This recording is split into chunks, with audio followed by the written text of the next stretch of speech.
Halo teman-teman, sebelum nonton videonya jangan lupa like and subscribe channel ini untuk membangun channel ini untuk menjadi yang lebih baik lagi. Happy watching. Assalamualaikum warahmatullahi wabarakatuh.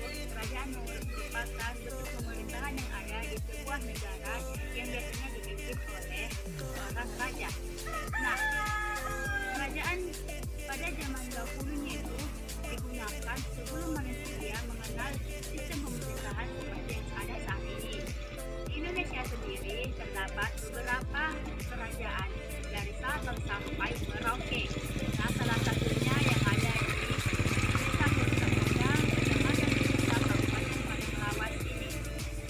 Seperti yang ada di belakang, merupakan salah satu kerajaan yang ada di Indonesia. Jika kalian penasaran mengenai kerajaan Hurusap ini, saya akan mengutip sedikit ataupun mengulas sedikit mengenai kerajaan ini. Dengan saya, ini Kiki Daulay.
Sedikit saya cerita mengapa saya mengambil materi saya itu mengenai kerajaan Hurustak ataupun peninggalan-peninggalan pada masa kerajaan Hurustak.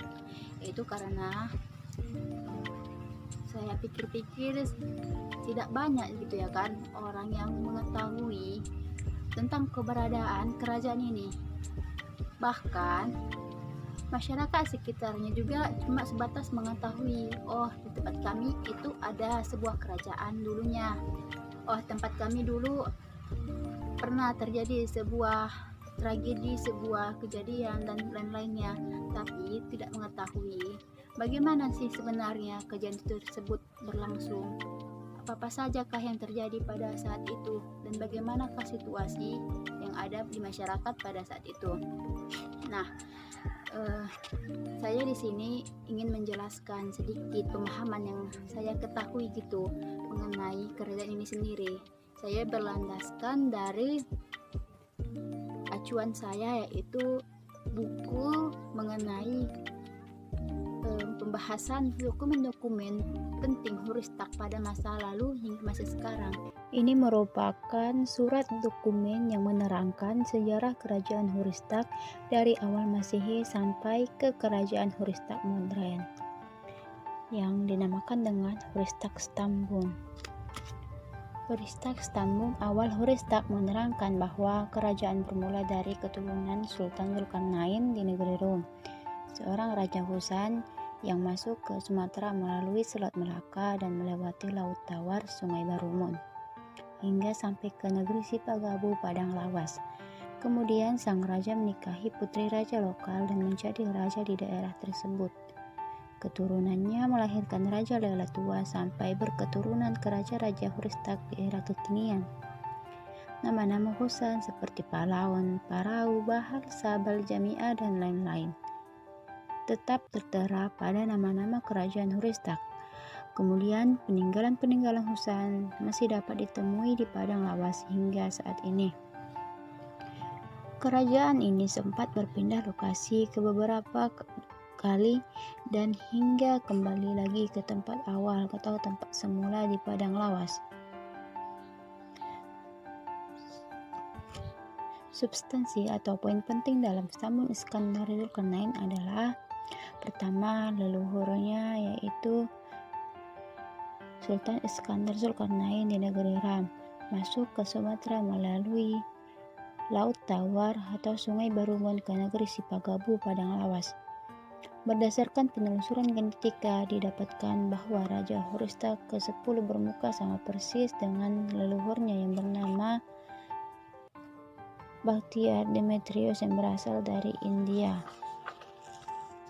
Kedua, leluhur kerajaan Huristak bekerja sebagai hulu balang dan menikahi putri raja lokal sehingga menjadi raja di Sipagabu Padang Lawas. Berdasarkan prestasi Maharaja Bambang di Kronik Melayu, Raja Bambang adalah raja yang mengendarai gajah putih. Ketiga, leluhur awal kerajaan Huristak menurunkan Maharaja Lela Tua. Keempat, ada leluhur Huristak yang sempat bermukim di Toba sebelum kembali lagi ke Padang Lawas. Kelima, yaitu merujuk pada masa awal Huristak pada dokumen ejaan lama adalah Oristak, di mana nama asli ini adalah nama yang diberikan Sultan Zulkarnain ketika melakukan invasi ke India. Nama awal Oristak dan Rambasia setelah lebih dari 2000 tahun tetap menjadi nama Oristak dan Desa Ramba di Padang Lawas, Sumatera Utara. Yang keenam dan merupakan yang terakhir yaitu sambung ini juga menjelaskan tentang alur kerajaan Huristak modern sampai Raja Huristak I. Opu Suharto pada abad ke-16 sampai ke Raja Huristak ke-10. Ini merupakan dokumen dan naskah di zaman Belanda dan Jepang. Penulisan surat ini ditulis oleh warga Huristak untuk Patuan Barumun, yang dimana terjemahannya yaitu surat pertama ini Langgapayung 27 Oktober 2603. Dengan segala hormat, dengan ini surat dipermaklumkan kehadapan bahasa kita sangat mengucapkan banyak-banyak terima kasih yang tiada terhingga atas segala pertolongan Paduka Raja. Sewaktu-waktu kita hampir jatuh ke bawah jembatan serta segala pertolongan atas pekerjaannya Shimizugumi, Hindia Belanda VOC, kalau Dai Nippon Shimizugumi perusahaannya. Ucapan terima kasih ini harap pula Paduka Raja sampaikan kepada seisi rumah dan selanjutnya kepada seluruh negeri. Yang terhormat Paduka Raja Huristak, lain tiada hanya banyak hormat dan tabe dari kita pengurus Shimizugumi Langgapayung. Capkan Jimera Yagusi yang kuzisang keraninya PS Welu. Surat kedua ini juga ditulis oleh warga Huristak kepada Patuan Barumun, yang mana isinya yaitu Tanjung Baringin 28 Mei 1937. Kehadapan Paduka Tuanku Luhatfu Van Huristak, dengan hormat, saya Baginda Poska, Kepala Kampung Tanjung Baringin, memohonkan sambil menyembahkan keberatan hamba kehadapan Paduka Tuanku sebagai hamba, tuturkan sebagai di bawah ini. Perhamba keberatan ialah pasal sawah hamba di Tanjung Baringin sudah dikerjakan si Sanma orang Tanjung Baringin. Dengan terang sawah itu hamba punya dengan cukup saksi-saksi atau bukti-bukti letak sawah itu di pasir napa belum merapat. Waktunya dari timur tanah kosong, selatan kebun Haji Haljah dan kebun si Sanma.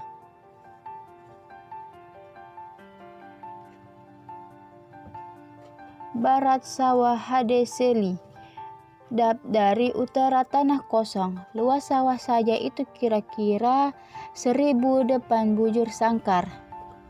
Sawah itu telah 4 tahun hamba kerjakan. Saksinya bahwa sawah itu terang hamba punya, yaitu 1 Jamuda orang Tanjung Baringin, 2 Jaki Nakar orang Tanjung Baringin, 3 Tabe Sali orang Partapaan, 4 Katib orang Tanjung Baringin. Oleh karena itu, berhubungan atas kemurahan Tuanku, sudi kiranya mesti pengaduan hamba itu di rapat Tuanku, sebab saya sudah perintahkan jangan dikerjakannya, tetapi ia tidak mau. Kalau tidak perintah dari Tuanku, dia tidak mau. Ada 27 Mei 1937 saya perintahkan, dia tidak mau. Tanda tangan Baginda Poska Kepala Tanjung Baringin. Berikut ini merupakan dokumen dan naskah di zaman Belanda dan Jepang. Penulisan surat ini ditulis oleh warga Huristak untuk Patuan Barumun, yang dimana terjemahannya yaitu surat pertama ini Langga Payung 27 Oktober 2603. Dengan segala hormat, dengan ini surat dipermaklumkan ke hadapan bahasa kita sangat mengucapkan banyak-banyak terima kasih yang tiada terhingga atas segala pertolongan Paduka Raja sewaktu-waktu kita hampir jatuh ke bawah jembatan, serta segala pertolongan atas pekerjaannya Shimizugumi, Hindia Belanda VOC, kalau Dai Nippon Shimizugumi perusahaannya. Ucapan terima kasih ini harap pula Paduka Raja sampaikan kepada seisi rumah dan selanjutnya kepada seluruh negeri. Yang terhormat Paduka Raja Huristak, lain tiada, hanya banyak hormat dan tabe dari kita pengurus Shimizugumi Langga Payung. Capkan Jimera Yagusi yang Kuzi Sang keraninya PS Welu. Dan surat kedua ini juga ditulis oleh warga Huristak kepada Patuan Barumun, yang mana isinya yaitu Tanjung Baringin 28 Mei 1937. Ke hadapan Paduka Tuanku Luhatfu Van Huristak, dengan hormat, saya Baginda Poska Kepala Kampung Tanjung Baringin memohonkan sambil menyembahkan keberatan hamba ke hadapan Paduka Tuanku sebagai hamba tuturkan sebagai di bawah ini. Perhamba keberatan ialah pasal sawah hamba di Tanjung Baringin sudah dikerjakan si Sanma orang Tanjung Baringin. Dengan terang sawah itu hamba punya dengan cukup saksi-saksi atau bukti-bukti letak sawah itu di pasir napa belum merapat. Waktunya dari timur tanah kosong, selatan kebun Haji Haljah dan kebun si Sanma.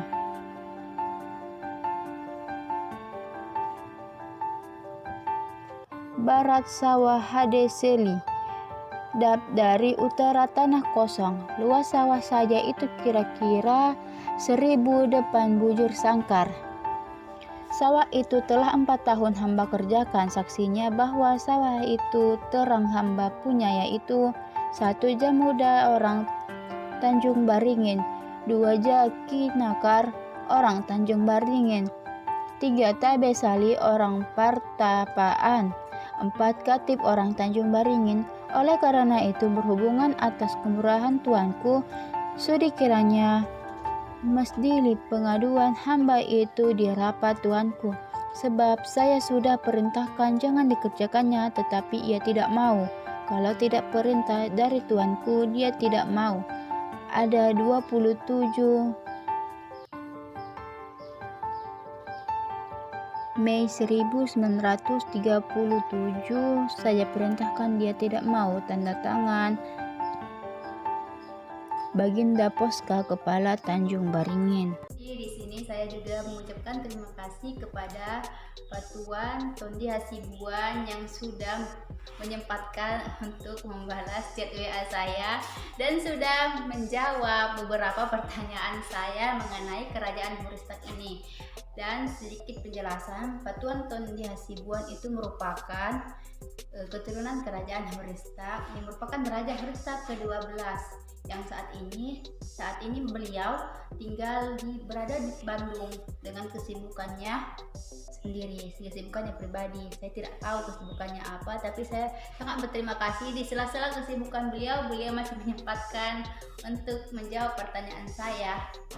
Adapun pertanyaan saya yang saya lontarkan kepada Patuan Tondi Hasibuan yang merupakan Raja Huristak ke-12, yaitu yang pertama, bagaimana kerajaan Huristak dan Indonesia pada zaman Belanda dan Jepang? Apakah di Huristak juga terjadi peperangan melawan negara penjajah tersebut? 2. Kerajaan tentunya merupakan pemegang kebudayaan dan yang kuat di negara kita ini. Jadi, apa sajakah sumbangsi dari kerajaan Huristak itu sendiri terhadap Negara Kesatuan Republik Indonesia? Yang ketiga, hal apa yang diinginkan atau apa yang membuat negara penjajah tertarik untuk masuk ke kawasan Tapanuli pada masa itu? Yang keempat, melihat dari segi bentuk serta warna yang digunakan pada bagas godang atau istana kerajaan Huristak bernuansa putih dan kuning. Apakah itu merupakan campur tangan dari Belanda dan Melayu? Karena yang saya ketahui bahwa warna putih merupakan warna yang sering dikaitkan dengan Belanda. Dan warna kuning merupakan warna yang identik dengan Melayu. Dan pertanyaan yang kelima dan merupakan pertanyaan yang terakhir, yaitu saya juga melihat beberapa alat peperangan di dalam istana kerajaan Huristak. Pertanyaan saya, pada saat melawan siapakah senjata-senjata itu digunakan, dan pada masa kepemimpinan raja apakah senjata itu digunakan? Dan jawabannya setelah saya membacakan ataupun melontarkan pertanyaan ini, yang dijawab langsung oleh Patuan Tondi Hasibuan melalui rekaman suara. Assalamualaikum, ini saya jawab pertanyaannya. Bagaimana keadaan Huristak dan Indonesia pada masa Hindia Belanda dan Jepang? Apakah di Huristak juga terjadi peperangan melawan negara penjajah tersebut? Iya. Jadi ada beberapa kali peperangan pas zaman Hindia Belanda sama Jepang. Kalau peperangan sama Jepang itu tahun 42. Kalau peperangan sama Belanda itu ada agresi militer Belanda kedua yang tahun 47 sampai tahun 52, itu peperangan total itu sama Belanda. Nah, sebelum 47 itu emang sama Belanda antara perang sama enggak, gerilya gitu, tapi ada administrasi Belanda lah gitu kan, secara administrasi kayak gitu.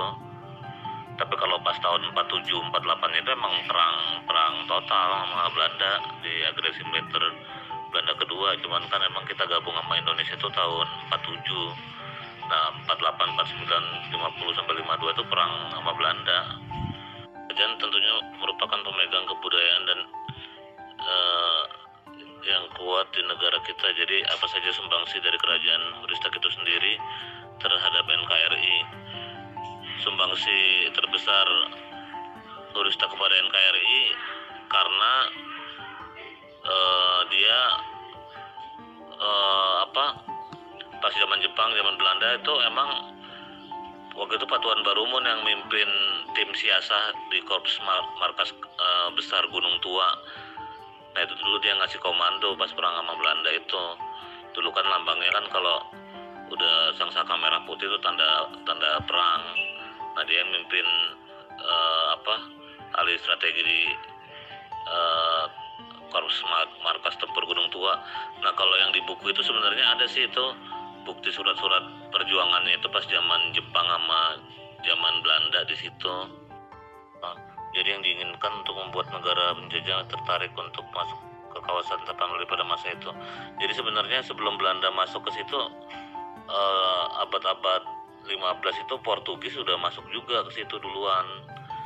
Nah itu emang banyak hal sih yang bikin negara-negara luar ini masuk. Cuman kalau dulu kan di Huristak itu kan mereka ekspor kapas ya, ekspor kapas ke Malaka. Nah itu lewat sungai-sungai Barumun itu. Nah kalau zaman dulu sih alat-alat pemintal kapasnya itu masih banyak di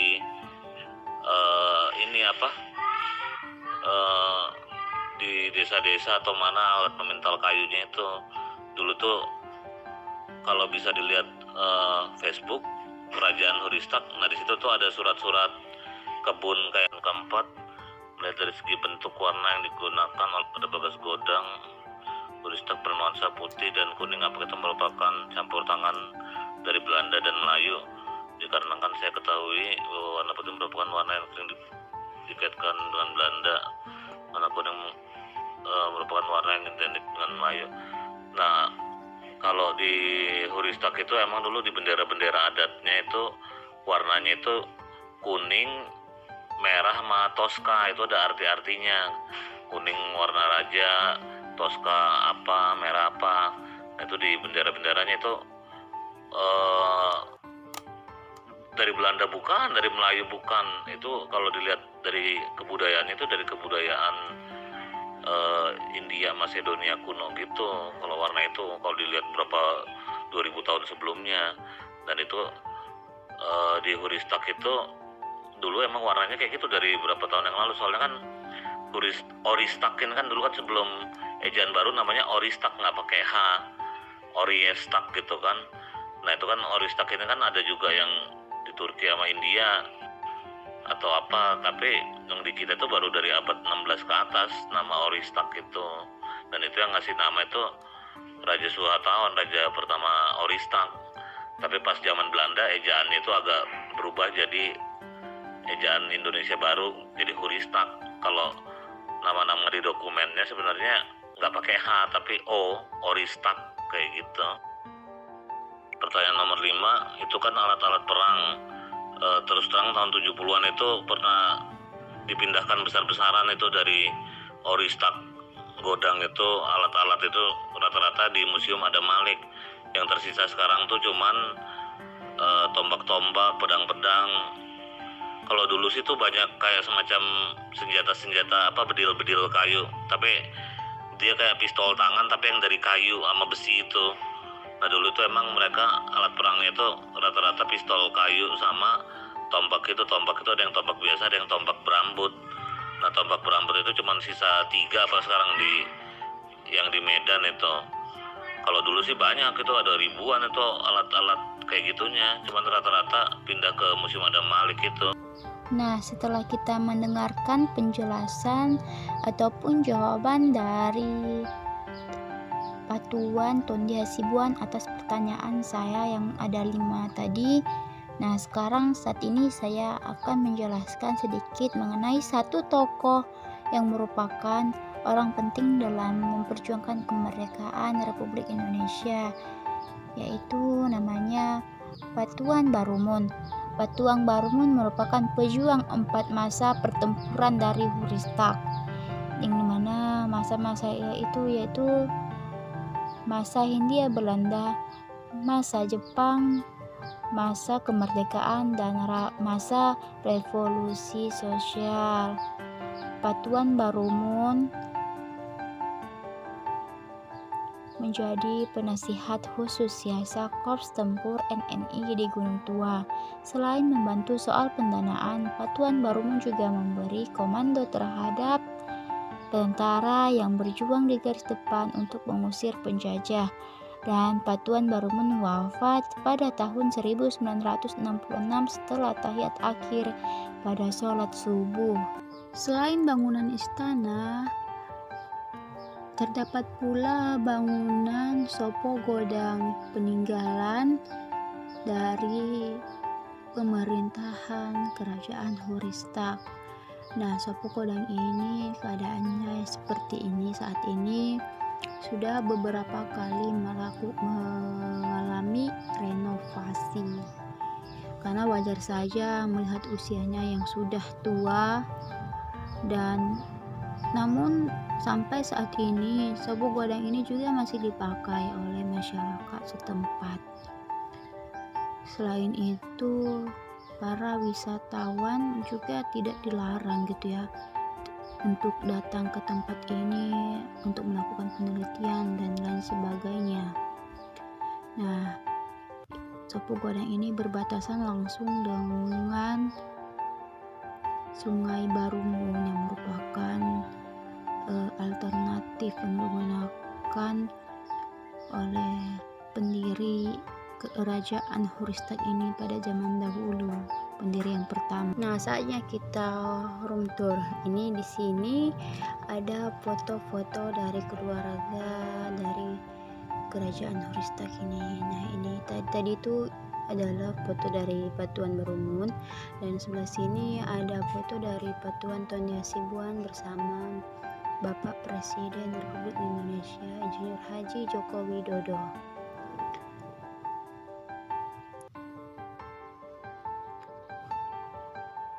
Dan sebelah sini adalah foto dari istri Patuan Barumun yang merupakan Raja Huristak ke-9.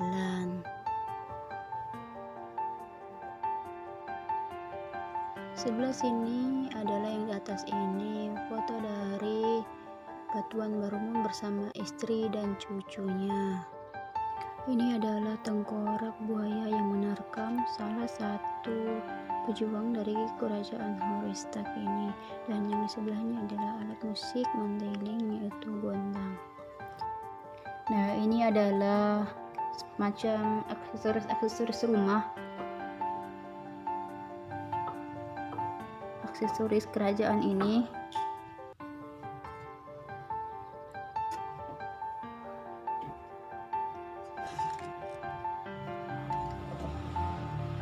Ini juga lupa saya apa namanya, ini macam gondang itu juga kayaknya, ini juga alat musik juga ya. Nah, alat musik tradisional Mandailing. Itu di atasnya juga ada beberapa peninggalan lagi. Di sini ada 2 payung adat Mandailing, dan di ini ada tombak, alat perang pada masa zaman penjajahan dulu. Tempat kita untuk berbincang ini adalah ruang tengah, dan ruang depannya di sebelah sana. Karena terkunci, jadi kita di sini saja. Saya mencoba masuk ke dalam sini. Ini ada ruangan. Sepertinya ini adalah ruang makan, karena ini ada meja dan bangku, seperti meja dan bangku untuk makan gitu ya.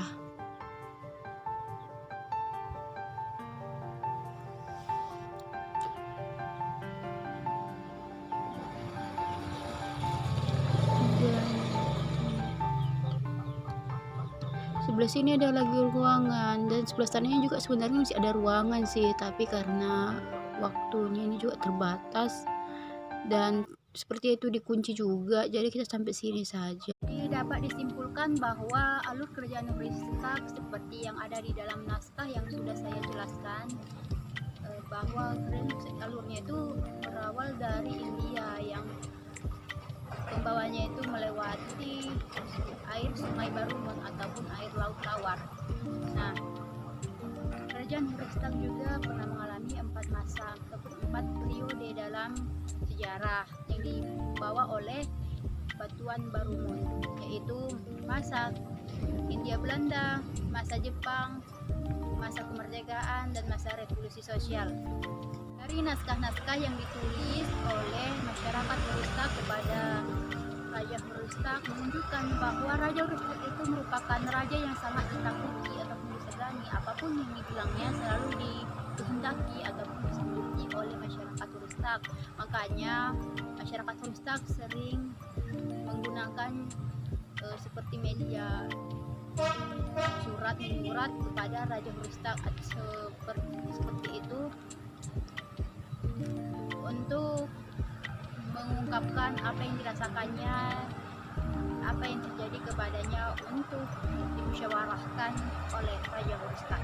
Dan Hurustak juga pernah mengalami perselisihan dengan orang Siak yang membuat orang Siak pilih mudik ke Semangambajaya dan Semangambajulu.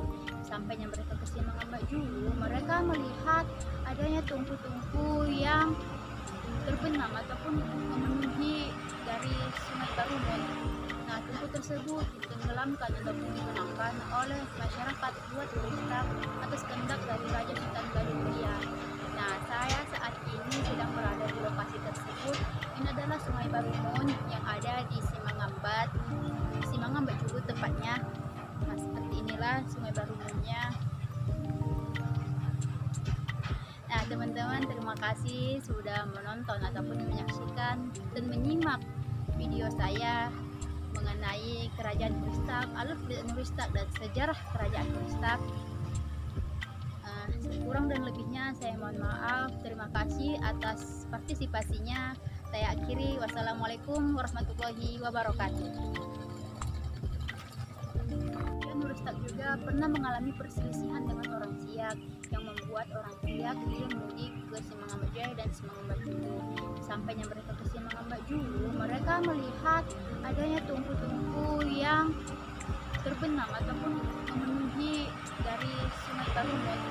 Nah, tungku tersebut ditenggelamkan ataupun digunakan oleh masyarakat buat Hurustak atas kehendak dari Raja Sultan Galungria.